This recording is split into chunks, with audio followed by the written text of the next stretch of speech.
today on Divorce Court. I'm here today because I want to find out if Ayesha and I can make this marriage work. The nagging, the interrogating, it's too much. I'm here today to save my relationship with my husband as I see my marriage falling apart. If my husband does not want to change or improve, I would want to walk away. If Ayesha isn't willing to work it out, I don't know what I'm gonna do. I don't know what my life would be like without my daughter or without Ayesha. Divorce Court is now in session. Good day, ladies and gentlemen. I'm here with Ayesha Hashim and Arturo Cazares. The two of you have been together for 3 years. You have been married only for 3 months. You've got a 4-month-old together, and you are concerned that this marriage will not last.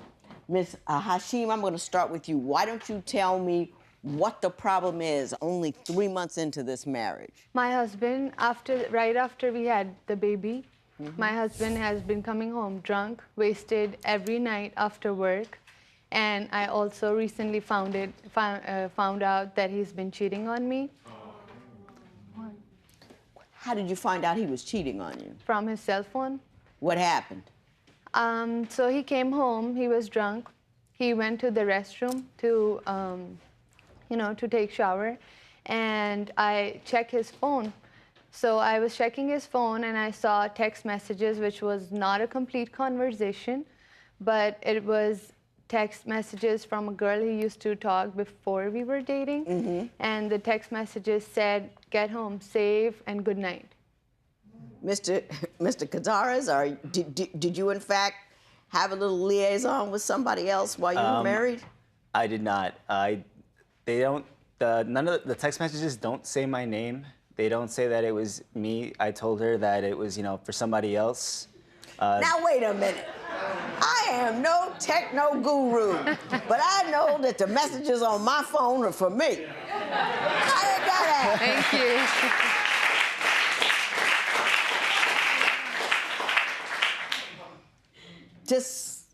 Just happened to be around, and the chick you used to talk to, too. Well, that's what she thinks.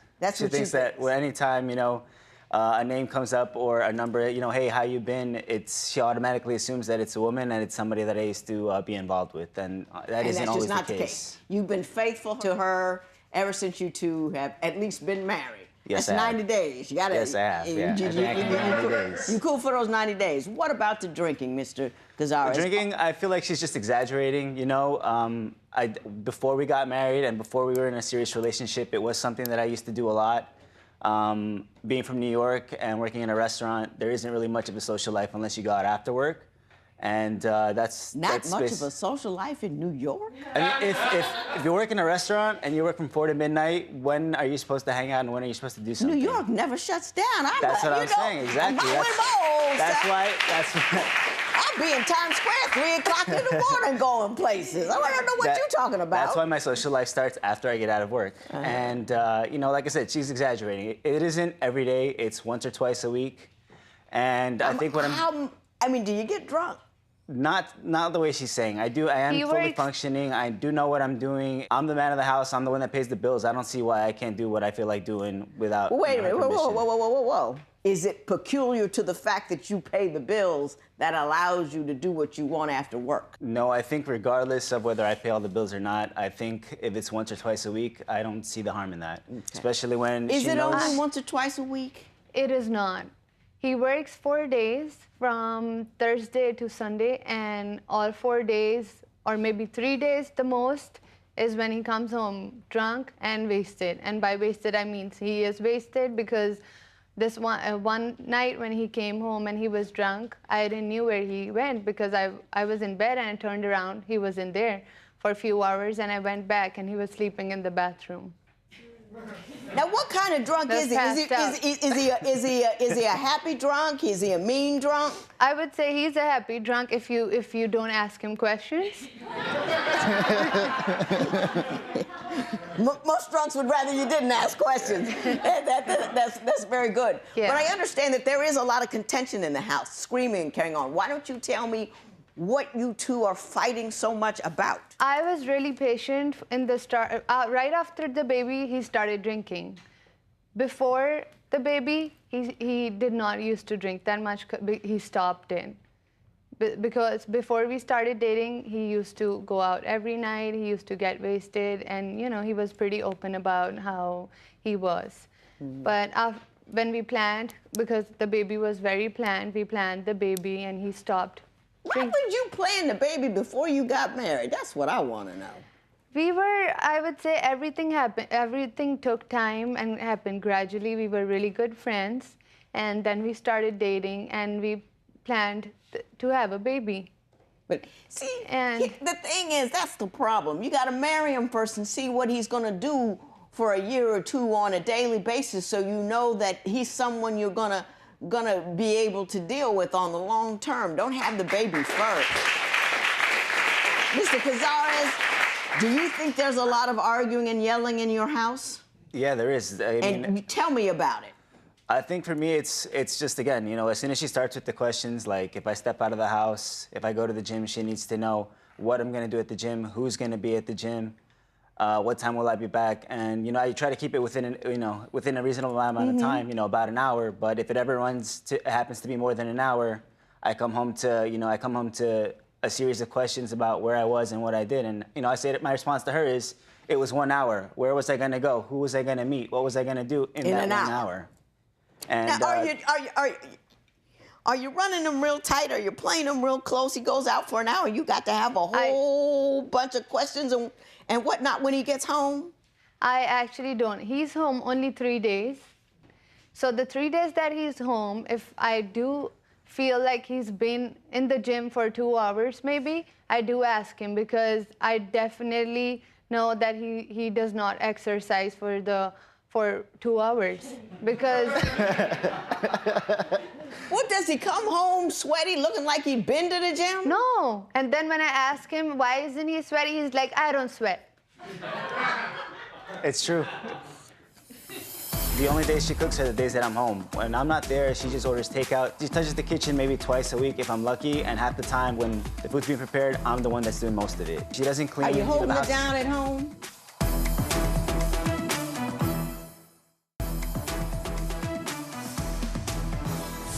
Mr. Cazares, I want you to tell me what you say is the atmosphere in your home. You say there's a lot of yelling and fussing. Has it changed since the baby came, since marriage? What's going on that's different than it was before? I think it began after she stopped working. After she was 3 months pregnant, I told her that she could stay home, that she didn't have to work, that I would pay everything, and she could just focus on having the baby, and that if she decided to go back to work, I just asked her to wait until my daughter was 6 months. And I think maybe it's just one of those things where she just has too much free time on her hands, and she just finds herself. What do you fight about? Is it always about drinking and girls, or is it the general Mostly, well, tone? no, it's a little bit more to that. Like she says, I am home Monday, Tuesday, Wednesday, and on those days, I think those are the only days that she does anything at home. She waits till Mondays so that we can do our laundry, that we can do the grocery shopping, because she's not capable of doing those things when I'm not home. I don't understand. If I have a little baby who's just 4 months old, she just turned 4 months old, how am I supposed to take a big-ass laundry cart and drive it to the laundromat with the baby? I have to do it when he is home. It's cute. I usually don't allow cursing in here. How am I supposed to take a big-ass laundry? That was funny. But anyway, let me ask you, you say he's verbally abusive. In what way is he verbally abusive to you? So when he comes home drunk and wasted, if I do ask him a question, because some days, like I said, he's happy drunk, because I do not ask him questions because I don't want him to scream. Because there's been times where the neighbors have asked me questions. Generally, Ms. Hashim, it is not a good idea to pose questions to intoxicated people. They don't give you good answers. And all you do is stir up trouble, and you don't get to the resolution of anything. If you want to talk to somebody, wait till they sober up. That's just a word to the wise. I do understand Mr. Cazares, let me ask you this. Yes. You believe that she just doesn't do anything, that she was raised in a privileged atmosphere, that she hasn't taken the housewife duties seriously. Explain that to me. She doesn't. Like I said, the only days she cooks are the days that I'm home. When I'm not there, she just orders takeout Thursday through Sunday. Like, she touches the kitchen maybe twice a week if I'm lucky, and half the time when the food's being prepared, I'm the one that's doing most of it. She doesn't clean. Are you holding the it house. down at home? I am. I think I am. I'm doing it really well because, okay, so if I just had one question. If he thinks I'm not doing it right, could he have the baby for 1 day and 2 days and I go to work and he could cook and do all the cleaning and laundry and all the problems that he's stating? Because there are days when she does not let me move, you know. She's crying and she doesn't understand at this point Well, what now, I'm look. saying. I had a couple of children, and I have managed not only to work full-time, but have the kids and make the meals. I don't, you know, I get it. Babies are hard work, but they don't mean you can't get anything done. You can get stuff I done. do. I clean our room. I sweep. I clean the room. The kitchen is clean. Well, Whatever. you don't like the food. And the food. If I do cook the food, he does not like the food. He takes out several mistakes and several problems. Sometimes it's too Is it spicy. a cultural thing, though? I mean, she comes... Maybe a little bit. You know, I'm Mexican and she's from Pakistan, and just sometimes agreeing on what we're gonna eat, even that alone can also be a reason for us to start arguing. Yeah. And you know, I think since we've moved in together, I've been eating Mexican food that I've forgotten what I used to eat. I mean, are you open to eating Pakistani food? I mean, it may be good. Just not every day. Yeah. Not every day.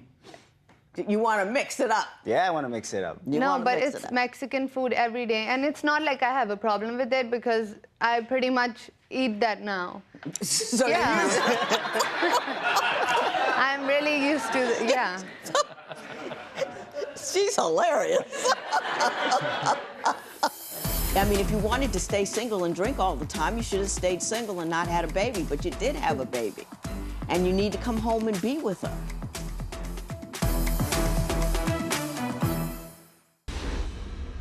Mr. Cazares, she has painted a picture of chaotic and angry household. Do you agree with that picture? She's exaggerating a little bit. You know, when we do argue, yes, we do. And when it's the same question over and over again, like, what took so long coming home, I do lose my temper. Because you think she's controlling and paranoid. She's just controlling. About all Like, that. God forbid I take longer than an hour to come home. You know, in New York, you know, there are delays. How often do you guys get into it? And is it so loud that your neighbors do? It is loud hear? because when I lose my temper, I'm a different person. All bets are off. Yeah. All bets are off. And the How only- often do you lose your temper? It depends on how many questions she asks. Every time I have a question. But give me a ballpark. Is it once a month? Is it once a week? Is it twice a year? Twice a month in the Twice last a couple of month? months, yeah. Fussing and hollering in the household is a major sin in my book. You create an atmosphere of chaos and discomfort and uncertainty for that child you bring into the world. And none of your drinking or whatever you're doing is worth, or your asking questions of a drunk person is worth dismantling her foundation over. None of it. It's not that important. It really is. You don't need to ask him anything when he comes home. Talk to him in the morning when you guys can make some decisions that make some sense. And she makes some tacky food. You know, listen, I've been married 27 years, still can't cook. You either choke it down or go hungry. I'm not, you know, I'm not Martha Stewart. Not everybody's good at everything. You're not Warren Buffett. You're not bringing home that kind of cash. Ain't everybody perfect. You're not the perfect husband with the perfect job and all that kind of stuff. And so she can't cook. What to do? Nothing about the XX chromosome thing, you know, make you a good cook. That's ridiculous. All right. I've been cooking lousy forever. I want to see the baby. You love the baby? I love my baby. I can't imagine my life without her. And you know, she feels all that static in your house. She feels every little piece of it. She won't remember what you said. She won't know what you're talking about, but she can feel every dagger. And you're building her house on a shaky foundation. You can't do, and nothing that wrong at your crib. I think you are a little stir crazy. You got home with your baby. Hey, I was a lunatic. 4 months in, my husband said, I don't care if I make millions and millions of dollars. You will always have to work because you are no fun to come home to when you've been home with the baby all day. Now, everybody's good at it. You know what I mean? I did, and then I'm sick, you know. Love my children. Where's the baby?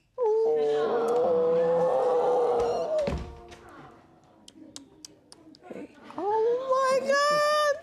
Best part of the job. She's a little fussy. You a little fussy, boo. You a little fussy. That's all right. You can fuss if you want to. Yes, you can. You grow up, be a judge, put people in jail, tell them what to do. It's a lot of fun. The robe is ugly, but maybe by the time you become judge, they'll get something that's a little more fashionable. Yes. Maybe the... Uh-oh, she's about to go. Hey, take her back to Mom. I don't want to start any trouble. Bye, sweetie. Do you hear what I'm saying, though, people? Yes, I do, Judge. Yeah, ain't nothing that serious that you can't resolve in a more rational fashion. And you gotta, you know, baby crazy is a real thing. When you're home stuck with those people all day long, you don't have, you love them and all, but they're not, you know, they're a lot of work, but they're not very good conversationalists. You don't have a lot of, you know, intellectual stimulation, and you're her gateway to the rest of the world. And you go to work and you go drinking, and she's been home doing the same thing all day long. She's a little hot about it. You know what I mean? Has she been taken out and made to feel joyful? Has she, you know what I'm saying? She just feels like a piece of equipment. And you gotta change. You know, when you get married, there's no point getting married and have children and still conducting yourself like a single person. I mean, if you wanted to stay single and drink all the time, you should have stayed single and not had a baby, but you did have a baby.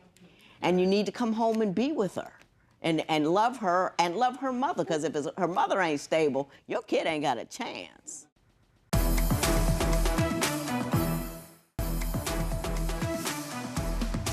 I think you guys are great people. I really do. I think you're a lovely couple. I think you're humorous. I think you're intelligent. I think you make gorgeous children. Don't make any more until you get your stuff together. But do you understand what I'm telling you? I do. You know, part of it too is just like in my life, like I don't know anybody that's, you know, been married and held it together. Like I grew up with just my mom. If I think of all my friends and I go down the list, I don't know anybody that still has married parents. And let me tell you what, I come from a deeply married background. Me and all my girlfriends, I'm the lightweight because I've only been married 27 years. My parents that were married forever, my husband's married. I know how to stay married. And part of it is making those adjustments along the way based upon your change in circumstance, and listening and hearing your wife, how she feels and what she needs, and not insist upon getting your way so often that, you know, you win every battle, but you ultimately lose the war. Do you understand what I'm saying? And I did change myself a lot. I think you have. I think he just has some catching up he needs to do. Yeah. And you do the best you can with the food, but hey, you can choke it down if he's hungry. Best of luck to both of you. Thank you. This matter's adjourned.